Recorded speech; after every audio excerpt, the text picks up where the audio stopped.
আমরা সবাই বলেছি যে এই সময় এরকম প্রক্রিয়ার মধ্যে একটা আইন আসবে, সেটা আমরা আশা করছিলাম না, সবাই আশা করছিলাম যেটা আরো অনেক বেশি অন্তর্ভুক্তিমূলক একটা প্রক্রিয়ার মধ্যে আসবে।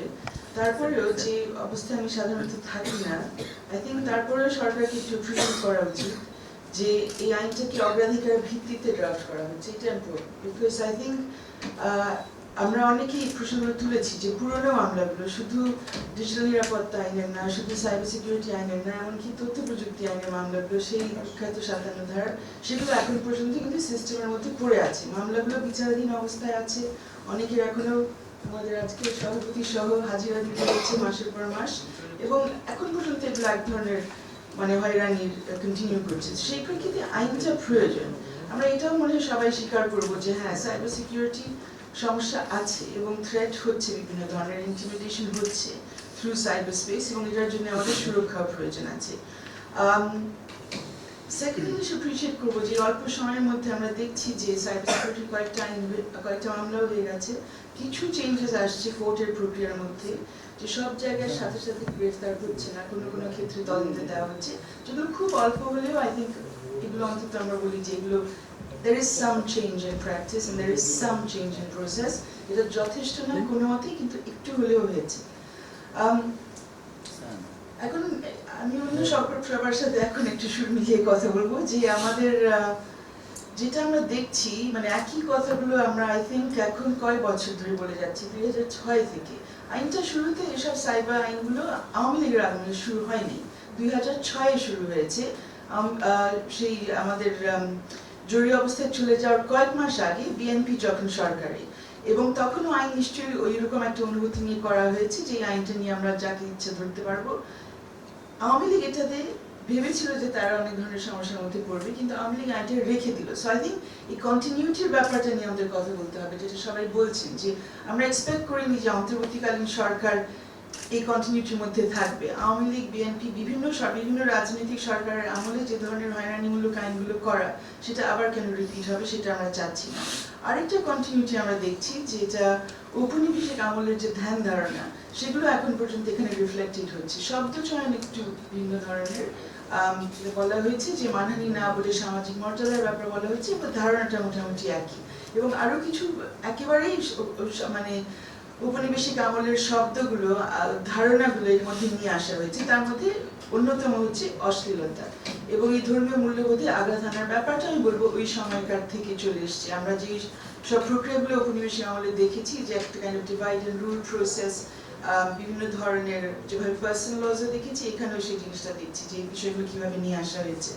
সো আর তার আবার একটা কন্ট্রাডিকশন, একদিকে ঔপনিবেশিক আমলের ধ্যান ধারণা, অন্যদিকে ঔপনিবেশিক আমলেও যে রক্ষা কবচগুলো ছিল আইনের মধ্যে, এগুলো যাতে অপব্যবহার না হয়, ওগুলো আবার ছুঁড়ে ফেলে দেওয়া হয়েছে। আমরা একটা খুব আরামে আছি, ওদের আজে বাজে ধারণাগুলো নিয়েছি, আবার সেফগার্ড মিনিমাম যা ছিল ওগুলো রাখতে চাচ্ছি না, একেবারে স্বেচ্ছাচারীভাবে চলতে চাই। যাতে এই দুইটা পয়েন্ট, মানে মোটা দাগের পয়েন্ট আমাদের একটু বুঝে নিতে হবে before we engage in the law making process. আরেকটা ব্যাপার সবার কথা শুনে যেটা মনে হলো, যে মেবি যেহেতু এই সরকারও একটা সীমিত সময়ের মধ্যে এসছে, তারও একটা জরুরি পরিস্থিতির মধ্যে একটা আইন করতে চাচ্ছে টু ডিল উইথ পুরনো মামলা এবং এখন যে ধরনের হুমকি তাদের সবাই ফেস করছে, তাহলে সীমিত আকারে আইনটা হলে আরো ভালো হয়। আইরিন আই থিঙ্ক আমাদেরকে বুঝিয়ে দিয়েছে যে কত ব্যাপক একটা পরিসর, সাইমনও বলেছেন বিশাল একটা পরিসর, অনেক ধরনের ইস্যু এখানে আসছে, সবগুলো নিয়ে যদি ওনারা এখন নামেন পারা যাবে না। সো যেটা নিয়ে সমস্যাটা কি, কোন সমস্যা আমরা এই মুহূর্তে ধরতে চাচ্ছি, সেটা যদি আমরা আগেই পরিষ্কার করতে পারি, তাহলে ওগুলোর জন্য আমরা একটা আইন করতে পারি। প্রসেস নিয়ে অনেকে বলেছেন, আমি এটা নিয়ে একটু বলতে চাই যে আমরা যতদূর জানি আইসিটি মন্ত্রণালয় থেকে কিছু মত বিনিময় করা হয়েছে, কিন্তু যেটা আগের প্র্যাকটিস এবং অত্যন্ত দুঃখজনক, সেই কনসালটেশনে আমরা বলছি না যে আমাদের সবাইকে ডাকতে হবে, মেবি আমাদের অত বেশি জ্ঞান নেই, না ডাকলেই হয়, যাদের কাছে জ্ঞান আছে তাদেরকে ডাকা যেতে পারে, কিন্তু কারা গেলেন সেটা অন্তত আমরা যদি জানতে পারি, দ্যাটস আ মিনিমাম ইনফরমেশন, তাই না? জেনাদের আসলে কনসালটেশন, যেটা আমরা জেনে নিলাম কোন সেক্টরে কে গেছে না গেছে। আরেকটা পয়েন্ট যেটা জানা দরকার, যে আমরা তাও নট টু ব্যাড, আমরা 5 জন এখানে আছি, 6 জন ভিডিও মানে অনলাইন সহ, বাট জেনারেলি আমরা যেটা দেখছি যে এখন যে প্রসেসগুলো চলছে সেখানে খুব একটা অন্তর্ভুক্তিমূলক প্রসেস চলছে না, কিন্তু সেখানে নট অনলি নারীরা নেই, এখানে বলা হয়েছে যে নারী এবং শিশুর জন্য বিশেষ কিছু বিধান রয়েছে আইনের মধ্যে। শিশুদেরকে না রাখলে দেখেন না, কিন্তু শিশুদের নিয়ে যারা কাজ করছে, মানে শিশুদের অনুভূতি বুঝতে চাওয়ার চেষ্টা করতে পারেন, যারা ভিকটিম হয়েছেন এই ধরনের ঘটনায়, এবং ভিকটিম হয়েছেন দুইভাবে, রাইট? যাদের ইমেজেস ইত্যাদি ব্যবহার করা হয়েছে তারাও হয়তো কথা বলতে পারে কনফিডেন্সিয়ালি, এরকম আলোচনা আসা দরকার নেই, কিন্তু একটু বোঝা দরকার যে তাদেরকে কি প্রয়োজন, কি হয়েছে। আর অন্যরা যারা এই ধরনের আইনের শিকার হয়েছে, এরকম আমরা কুবরার কথা সবাই জানি, আরও এরকম মেয়েরা আছে যাদের নিয়ে লেখালেখি হয়েছে, পুতুল, দীপ্তি, যারা 17 মাস বন্দি অবস্থায় ছিল সিএস এর অধীনে। তাদের কাছে একটু বোঝা উচিত যে এক্স্যাক্টলি গ্রেফতারের ঘটনাগুলো, জামিনের ঘটনাগুলো, এগুলো কিভাবে দেখা উচিত। সো আই থিঙ্ক এটা একটা আমাদের মিনিমাল ডিমান্ড যেতে পারে যে কনসালটেশন যা হচ্ছে, যেই কনসালটেশনই হোক না কেন, এই ক্ষেত্রে আইসিটি ডিভিশনের যে বা মিনিস্ট্রির যে কনসালটেশন পাবলিক করা হোক, কারা গেলেন, কবে গেলেন, এবং তারা যে সুপারিশগুলো দিয়েছেন লিখিত আকারে যদি থাকে সেগুলো উঠে ফেলো, তাহলে আমরা সবাই সেটা থেকে আমাদেরও জ্ঞান বৃদ্ধি করতে পারবো, আর একটু বুঝতে পারবো কি কি বিষয়গুলো সামনে নিয়ে আসা হয়েছে, কি কি মিসিং হয়েছে, তাহলে সবাই তাদের কাজও ফোকাস করতে পারবেন। সো শেষে দুটো পয়েন্ট, একটা হলো প্রক্রিয়ার ব্যাপারে কয়েকটা বলা হলো যে একটা আই থিঙ্ক প্রায় সবই বলে ফেলেছেন, আমি জাস্ট একটু যোগ করতে যাচ্ছি যে এখানে সময়সীমা লেখা আছে যে কতদিনের মধ্যে বিচার কার্য সম্পন্ন করতে হবে। এগুলো আমরা সবাই অভ্যস্ত, এখানে লেখা আছে যেগুলো কোনোদিন মানা হয় না। এখানে বলা হচ্ছে 180 দিন, তারপরে 90 দিন আরো এটা বাড়ানো যায়, এবং যদি সময় মতো শেষ না করা যায় হাইকোর্ট কি কোর্ট জানিয়ে দেবে, ট্রাইব্যুনাল জানিয়ে দেবে কেন পারেনি। সো এখানে আমাদের সবার এক্সপিরিয়েন্স যে এগুলো, যেমন again আমরা যদি আমাদের সভাপতির উদাহরণ নিতে পারি, ওনার এখন 6-7 বছরের হতে যাচ্ছে মামলা পেন্ডিং অবস্থায় আছে, then no management of the case, no effort to try and reduce the time or anything, because এই মামলাগুলো করার মূল উদ্দেশ্যই হচ্ছে হয়রানি করা। এখন যদি আমরা মনে করি যে একটা বড় চেঞ্জ আসবে আর মামলা শুধু হয়রানির জন্য হবে না, অন্য কারণে হবে, সৎ উদ্দেশ্যে হবে, তাহলে কিন্তু কেস ম্যানেজমেন্টের একটা প্রয়োজন আছে। সেখানে যেমন 45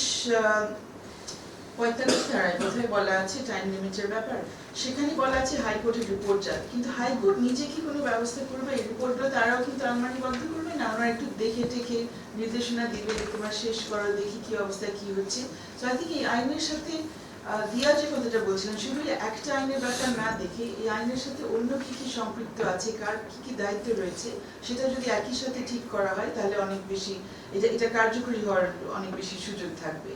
এক্সপার্টের ব্যাপারে একটা ব্যাপার আছে এখানে 44 ধারা আই থিঙ্ক বলা হয়েছে যে বিশেষজ্ঞদের মতামত কোর্ট নিতে পারবেন, ট্রাইব্যুনাল নিতে পারবেন।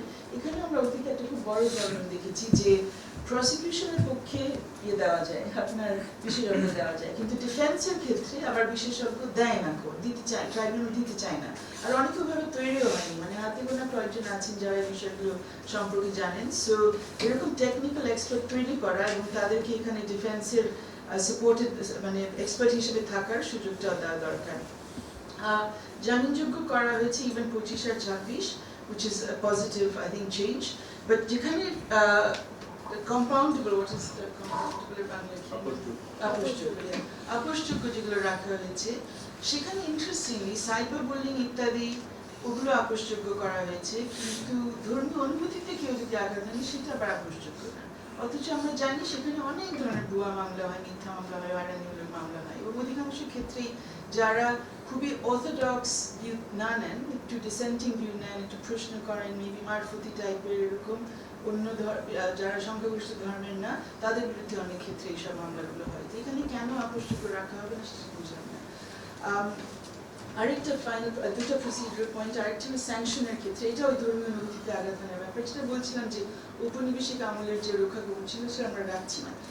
আগে যেটা ছিল যে এরকম ধর্মীয় অনুভূতিতে আঘাত আনার জিনিসটা যদি আলটিমেটলি রাখা হয়, ওরকম মামলা করলে সেখানে আপনার এটা ভালো করে পর্যবেক্ষণ করে এটার জন্য একটি অনুমোদন নিতে হয়। আগে ছিল স্বরাষ্ট্র মন্ত্রক থেকে নিতে হয়, এটা পাওয়া যেতে পারে কোথায় থেকে নেওয়া হবে, কিন্তু ওটা হ্যাঁ মানে সরি আইনে আছে, আমাদের সিআরপিসি তো আছে, বাট আমি বলছি যে আমরা ওইটা ওইভাবে রাখবো না, অন্য কাউকে দায়িত্ব দেওয়ার। বাট ওইটা থাকাতে যেটা সুবিধা হয় যে এখানে আপনার আমরা যে কেউ গিয়ে যে কোনো সময় মামলা ঢুকে দিতে পারি না, সো একটা ইম্পর্টেন্ট ব্রেক হিসেবে কাজ করে, কিন্তু আমাদের সিএসএ টিএসএ এগুলোর মধ্যে এটা নাই, সো ওটা একটু বিবেচনা করা দরকার। আর রেস্টের ব্যাপার যেটা ফাহিম ভাই বললেন, হ্যাঁ এটা অত্যন্ত গুরুত্বপূর্ণ। আর এখানে এগেন এই বিষয়টা আসছে যে আমাদেরকে এই আইন অন্য আইনের সাথে দেখতে হবে যে কিভাবে এগুলো আসলে একসাথে কাজ করে। সেখানে যেমন বলা আছে যে উনি গ্রেফতার করতে পারবেন, কার্যবিধি অনুযায়ী প্রয়োজনীয় ব্যবস্থা গ্রহণ করবেন। এখন কার্যবিধিতে সুস্পষ্টভাবে বলা নেই, বলা আছে তল্লাশি ইত্যাদি কিভাবে করবেন, বাট গ্রেফতার যদি আপনি করেন ওয়ারেন্ট ছাড়া তখন কার্যবিধিতে অত বেশি কিছু বলা নেই। কিন্তু সুপ্রিম কোর্ট নির্দেশনা দিয়েছে অনেক আগে, এখন অলমোস্ট 2 দশক আগে দিয়েছিল প্রথমবারের মতো, যে ওই যে আপনার নাম পরিচয় দিতে হবে, কেন গ্রেফতার করছেন, কোথায় নিচ্ছেন ইত্যাদি ইত্যাদি তো দিতে হবে, এবং তার আত্মীয় স্বজনের সাথে বা আইনজীবীর সাথে পরামর্শ এবং দেখা করার সুযোগ দিতে হবে। এখন একটা ইন্টারেস্টিং ব্যাপার, আই থিঙ্ক এটা আমাদের সবাই মিলে একটু আলোচনা তোলা উচিত। এই রক্ষা কবচগুলো সুপ্রিম কোর্ট দিয়েছে এগেন প্রায় 10 বছর আগে, কিন্তু আমরা সবাই জানি এগুলো মানা হয় না। আগের সরকার এই মিনিমাম এগুলো রক্ষা কবচ তেমন কিছু না, তাই না, খুব আহামরি কিছু না, কিন্তু মিনিমাম এটা নিয়ে গত সরকারের আমলে একটা রিভিউ পিটিশন দাখিল করা হলো পুলিশের আবদার, যে আমরা কাজ করতে পারছি না, মানে মানুষকে বলতে হয় আমরা কারা, কে, কেন, আমাদের নাম কি, কেন তাকে তুলে নিয়ে যাচ্ছি, এটা বলতে হয়, খুবই কষ্ট করে, এগুলো আমরা করতে চাই না। এবং বলা হয়েছে যে এইসব রক্ষা কবচ যদি থাকে তাহলে পুলিশ তাদের কাজ করতে পারবে না এবং অপরাধ কিন্তু চলতেই থাকলে রোধ করা যাবে না। আনফর্চুনেটলি সুপ্রিম কোর্ট এই পিটিশনটা গ্রহণ করেছে এবং যদি ওনার কোনো স্থগিতাদেশ দেননি, এটা এখন কোর্টে পেন্ডিং। এখন বড় প্রশ্ন হলো অন্তর্বর্তীকালীন সরকারের অবস্থান কি এটা নিয়ে। তারা কি রক্ষা কবচগুলো চান? তারা কি চান যে মানবাধিকার সুরক্ষা করা হোক, এরকম করে মানুষজনকে রাতারাতি তুলে না নেওয়া হোক? আই থিঙ্ক আমার পরে দিদার বললে উনি সবচেয়ে স্পষ্টভাবে বলতে পারবেন যে এটাতে কেন অন্তর্বর্তীকালীনের সরকারের অবস্থান আমাদের কাছে পরিষ্কার করা উচিত, কারণ এই মুহূর্তে তারা কোনো কিছু বলেননি, আমরা ঠিক জানি না আপনারা কি করবেন না করবেন। আর লাস্ট কথাটা হলো যে ডেফিনিশনের ক্ষেত্রে ওই যে অশ্লীল, অপমান, সামাজিক মর্যাদা এসব শব্দ খুবই বেগ, এগুলো রাখা যায় না।